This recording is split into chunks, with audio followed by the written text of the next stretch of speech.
एहतमाम किया गया।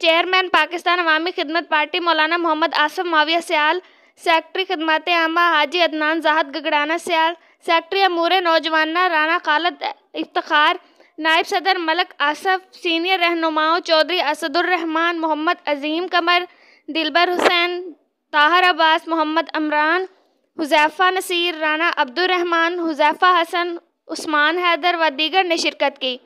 इस मौका पर मुल्की सलामती के लिए ख़ुसूसी दुआ की गई।